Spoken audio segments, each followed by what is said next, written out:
o santo evangelho. Vamos aclamar.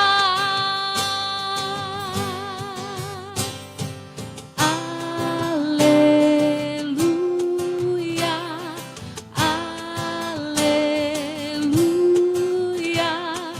aleluia, o santo evangelho. Vamos aclamar.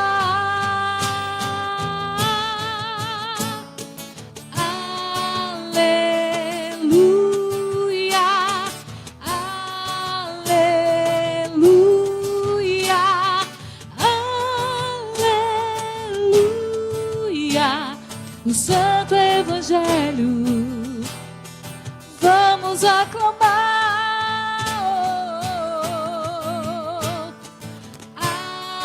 Aleluia, aleluia, aleluia, o santo evangelho, vamos aclamar. O Senhor esteja convosco. Ele está no meio de nós. Proclamação do Evangelho de Jesus Cristo segundo Lucas. Glória a vós, Senhor.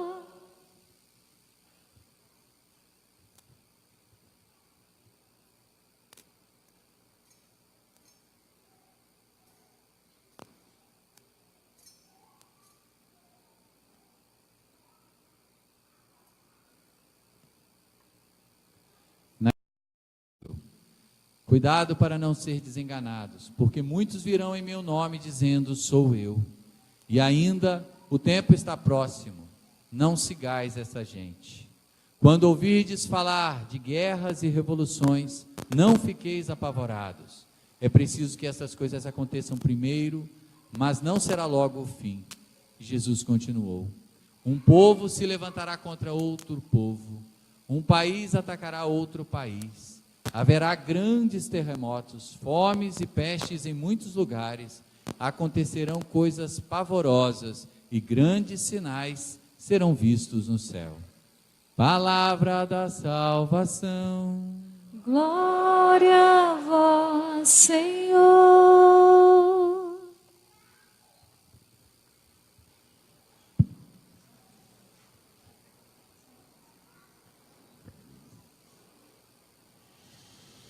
Reverendo Padre Roberto, nosso vigário, Padre Antônio Carlos, neo-sacerdote, Reverendo Diácono Renato, que trabalha conosco, tem nos ajudado, querido povo de Deus. Na hora da tempestade, eu estava pensando no meu escritório aqui do lado, né? Mas será o Benedito? Tudo preparado e o Senhor me manda essa chuva. Mas aí eu estava lembrando que desde que eu cheguei aqui, não teve nenhum dia de Santa Cecília que não tenha chovido. E fui lembrando que os padres e alguns de vocês sempre contam que todo ano chove em Santa Cecília. E sempre é uma chuva forte. E eu lembrei agora, ali, enquanto ouvia o Evangelho, de uma outra coisa. O porquê essa igreja se chama Igreja de Santa Cecília. Não sei se todos sabem a história do porquê que aqui se chama Santa Cecília. Quem nos conta sempre essa história, nos lembra, é a Dona Naná, né? Que é a nossa vizinha de frente. E ela me contou várias vezes que teve uma grande chuva, uma grande tempestade, e depois desta tempestade, ela, olhando ali como ela sempre fica, da sua varandinha, olhou aqui para o terreno, que era um terreno baldio, e viu uma mulher de pé, né, com uma harpa na mão, né? E logo depois chegam os padres ressurrecionistas, o padre Leão e o padre José, trazendo a notícia que iria ser fundada a paróquia de Santa Cecília. Então, depois de uma chuva. Então, a chuva faz parte da nossa história. É sinal da graça de Deus. É sinal que está tudo como Deus quer. É sinal de graça. A Marília estava ensaiando antes da missa, passando o som. Ela estava cantando chuva de graça. Eu falei, chovendo está mesmo. Pede mais chuva não. Mas é isto. Precisamos redescobrir, queridos irmãos, e ler nos sinais da vida e da nossa história a delicadeza de Deus. E Cecília nos ajuda a ver isso. Ela não é só padroeira dos músicos, com todo respeito aos músicos, seria muito pouco colocar uma santa tão grande só como padroeira dos músicos. É também dos músicos, mas é padroeira, sobretudo, daqueles que são perseguidos por causa do Evangelho. É padroeira dos nossos tempos, porque também nós hoje somos perseguidos por causa do Evangelho. Graças a Deus, aqui no Brasil, a gente ainda não foi amarrado e arrastado para morrer, ser crucificado ou decapitado. Mas nós somos perseguidos, porque se debocha da fé, porque os meios de comunicação não acreditam mais no Cristo, porque o nome de Jesus, de Nossa Senhora, porque as coisas sagradas para nós são a todo momento na televisão e em diversos meios de comunicação motivo de chacota, de piada, de deboche, de vilipêndio. Isto é perseguição. Estamos vivendo um tempo de perseguição, como viveu Santa Cecília, porque muitos dos nossos jovens nas escolas têm vergonha de se declarar católicos ou cristãos, porque os professores tomam a fé como uma redução, como uma diminuição da inteligência. Somos perseguidos porque muitos dentro da nossa própria casa olham para nós tantas vezes e falam, Carola, ao Beato, com tom de deboche, porque a gente crê, porque a gente reza, porque a gente vai à igreja. Somos perseguidos e essa perseguição se revela, né? No momento em que a gente diz que vai à igreja, por exemplo, e as pessoas tentam a nos convencer que não é importante ficar indo à igreja. Não vale a pena. Isso é uma coisa ultrapassada. Então veja, também nós vivemos tempos de perseguição, como viveu Cecília.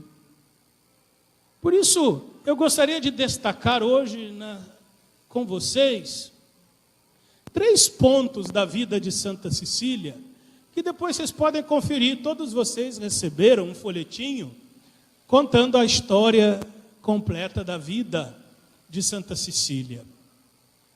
3 pontos eu gostaria esse ano de destacar. O primeiro deles é a história de Cecília. É de uma família nobre, muito rica de Roma, muito influente, mas uma família de pagãos. E como muitas famílias ricas ainda hoje, os filhos são educados pelas babás. No tempo de Cecília, pelas aias, mulheres, senhoras da cidade, que tinham a responsabilidade de cuidar da educação dos jovens e das jovens. E a aia de Cecília vai ser a grande promotora da sua fé. É ela que vai ensinar e cultivar no coração de Cecília a fé e o amor a Jesus Cristo.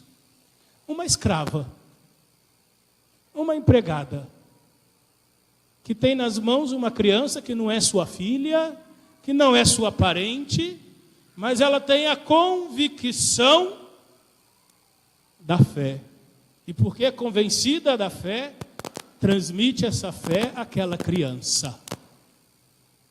Por isso eu estou vendo o povo olhar meio com o nariz torcido para as crianças. Não olha não, deixa elas fazer a bagunça que elas quiserem. É melhor elas fazerem bagunça na igreja do que na rua. Porque aqui na igreja, eles não estão entendendo nada talvez agora. Mas o evangelho está caindo no coração deles. E eles estão aprendendo um valor que muitos de nós esquecemos de ensinar para as nossas crianças nas nossas casas, nos dias de hoje. A raia de Sicília transmite a fé àquela pequena jovem. Um outro fato, conta-se que Sicília, uma jovem bonita, é incentivada pelos pais, pelos familiares, a participar das festas da juventude, das bagunças do tempo de juventude. E Sicília diz na história que ela resiste. Ela não se deixa levar pela vida e pelos costumes dos jovens do seu tempo, porque ela tinha medo de perder a amizade com Cristo. Então ela recebe muitas tentações, muitos convites, mas ela resiste. Ela não se deixa dispersar na bagunça juvenil do seu tempo. Outro fato, quando se casa diante do seu marido, Sicília precisa declarar que havia feito um voto de castidade. E ela vai dizer para o seu marido que era consagrada a Deus, o seu marido pagão. E o marido pagão diz para ela a seguinte frase: que Deus é esse que rouba a nossa felicidade. Por acaso és cristã? Mas justo tu segues o Deus dos cristãos, essa gente desprezível e odiada por todos? Olha o conceito que se tem de ser cristão, o marido de Sicília, que é o conceito da sua época. Também hoje, quanta gente, quando a gente fala que é cristão, ou pior, quando a gente fala que é católico, porque a perseguição não é contra só cristãos, é perseguição à fé católica. Se eu sou da igreja tal, da igrejinha, do boteco, tá bom, é cristão, é meu irmão, mas se eu falo que eu sou católico, igreja católica, opressora, igreja católica retrógrada, igreja católica isso, igreja católica aquilo, hipócrita. Então existe um ódio contra o catolicismo. E Sicília, diante desse ódio do marido, ela permanece firme. Ela não teme. Último fato, no final da sua vida, depois que foi ferida 3 vezes pelo golpe do carrasco no pescoço, ela vive morta, fica desfalecida, quase que morta, durante 3 dias. E nesses 3 dias que Sicília está desfalecida, agonizando, melhor dizendo, no seu leito de morte, ela, ferida, aproveita para consolar e ensinar aos que iam até lá verificar se ela estava morta, se ela estava viva. Mesmo machucada, ela mantém firme a sua fé no Senhor. Ora, o que tem tudo a ver conosco isso? Para fazermos breve, porque hoje a noite é cheia de muitas coisas. Primeira coisa, Sicília nos ensina a importância de ensinar a fé. Aquela aia de Sicília não perde ocasião de ensinar a fé. Aquela aia de Sicília, reconhecendo-se cristã, gasta o seu tempo não só transmitindo os bons costumes, a educação da época, mas a transmitir a fé. E aí eu pergunto, quantos de nós hoje se dedica com as nossas crianças, na nossa casa, a ensinar a fé? Quantos avós hoje gastam seu tempo, desliga a maldita novela, para rezar com seu filho e com seu neto? Ah, mas o meu filho não vai à igreja, mas a senhora vai, e é seu neto. Você pode transmitir a fé para o seu neto. Você pode transmitir a fé para o seu sobrinho. Você pode ensinar a fé para o seu aluno na escola. Ah, mas na escola não pode. Pode, se pode ensinar ideologia de gênero, nós podemos ensinar a fé. Se podemos dizer para as crianças que não existe mais homem e mulher, que não existe masculino e feminino, nós podemos dizer que existe um Deus. Porque se os outros podem ensinar o que querem, nós também podemos. E não podemos nos esconder dessa responsabilidade. Não podemos fugir desta responsabilidade de batizados que somos, de educar na fé os nossos irmãos e irmãs, a partir da meninice, a partir da criancinha, desde pequeno. No Brasil, né, se diz, não sei se é bem correto, mas eu escutava muito lá no sul, né, que é de pequeno que se torce o pepino. Se nós não dermos o incentivo da fé quando for criança, depois que tiver adulto formado, não vou dizer que é impossível, porque para Deus nada é impossível, mas fica muito mais difícil. E não é só falar de fé não, gente, é pegar na mão e rezar junto, porque as nossas crianças são malandras, e elas nascem cada vez mais malandras. E elas estão muito espertas e são capazes de descobrir, olhando na cara do pai e da mãe, se aquilo que o pai e a mãe estão dizendo é verdade ou não. E se ela não perceber que o que o pai e a mãe estão ensinando não é uma verdade para eles, ele não vai assumir como verdade o que se ensina. Isso é ciência. Eles sabem, eles sentem o cheiro. Quando o pai e a mãe são verdadeiros, sinceros ou não, no que ensinam. Então não adianta. Nós estamos vivendo um tempo, eu digo sempre lá em casa, minha mãe deu sorte, que ela me mandava para a igreja, mas ela não ia. Mas ela deu sorte. Mas a criançada de hoje, não tem esse negócio de manda rezar e o pai não reza. Vai na missa e a mãe não vai, o pai não vai. Não fica nada. Eles não vão comprar isso como verdade de vida. Pai, mãe, avô, avó, tio, tia, precisa em casa, como aquela aia de Sicília, incentivar na fé. Nutrir em nós um profundo desejo do céu. O que fazia Cecília escapar das aventuras da juventude? O que fazia Cecília se preservar das loucuras da sua juventude, que estava à sua disposição como hoje? Quanta coisa está à nossa disposição. Quantas coisas, velhos e jovens. Porque não adianta dizer que loucura é coisa de jovem. Tem muito velho sem vergonha por aí, que está ficando cada vez mais velho e cada vez mais sem vergonha. Velho que gosta de baladinha, de novinho. Parece que vai como se fossem garotinhos, adolescentes. Perderam o juízo. Uma sociedade doida.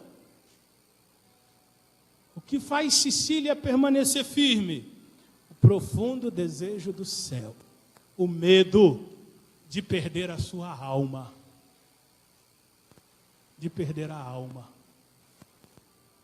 Se nós não nutrirmos em nós a esperança do céu, o desejo da eternidade, nós não vamos nos preservar do pecado e dos perigos dessa vida. Pelo contrário, nós vamos nos jogar na vida com a desculpinha de que Deus é misericordioso. Eu acho bonito o Papa falar, e ele fala muito bem, Deus é misericordioso, é. Mas o Papa sempre diz, misericordioso e justo. E justo. Não podemos brincar com Deus. Terceira coisa, não temer se o mundo nos odeia. O próprio Jesus falou, o mundo vos odeia, porque odiou a mim primeiro. Mas coragem, não tenham medo, eu venci o mundo. Cecília não teme diante do marido e do risco que corria a revelar-se cristã. Cecília não teme, ela testemunha, anuncia. E qual é o prêmio que ela ganha disso? A conversão do marido do cunhado e dos cunhados se convertem ao cristianismo. E o marido tem a graça de ver o anjo de Cecília e receber dele a mesma coroa que Cecília recebeu, a coroa do martírio. Então nós não podemos ter medo. Eu sinto às vezes que muitos de nós estamos meio acuados, porque a televisão fala, é tanta gente falando contra o que nós cremos, que nós às vezes corremos o risco de ficar acuados, com medo. Mas eu não vou falar para não criar confusão. Mas eu não vou dizer o que eu penso, porque vai ficar com raivinha de mim. Que fique com raivinha, vai no psicólogo depois. Daqui a 5 anos eu dou o número do meu consultório. Mas por enquanto, sejamos firmes na fé. Não tenhamos medo se o mundo late contra aquilo que cremos. Não tenhamos medo se pessoas até muito convincentes, às vezes, argumentam contra o que nós cremos. Permaneçamos firmes. Porque se hoje, 1800 anos depois, nós estamos aqui, em volta de um nome, de uma mulher que foi assassinada, é porque ela teve fé. Esse foi o prêmio dela. Nós lembramos Cecília, não porque ela correu, ou porque ela não morreu. Nós lembramos Cecília porque teve coragem de derramar o sangue e não perder a fé que tinha. Que Deus nos ajude, queridos irmãos e irmãs, no meio deste mundo tão conturbado, a olharmos para Cecília e em parar, aprendermos dela esta canção, um cântico de louvor a Deus. Um louvor não cesse nos nossos lábios. A gratidão a Deus por tudo que Ele fez e faz em nossas vidas, esteja sempre presente em nós, mesmo quando a gente estiver ferido, mesmo quando este mundo estiver nos machucando, mesmo quando estiver doendo, crer e viver esta vida, como doeu para ela ficar lá, largada, semi-morta, mas sempre com o louvor a Deus nos lábios. Que Deus nos ajude a não perder de vista a eternidade e a manter nos nossos lábios gratidão e louvor a Ele. Louvado seja nosso Senhor Jesus Cristo. Para sempre seja louvado.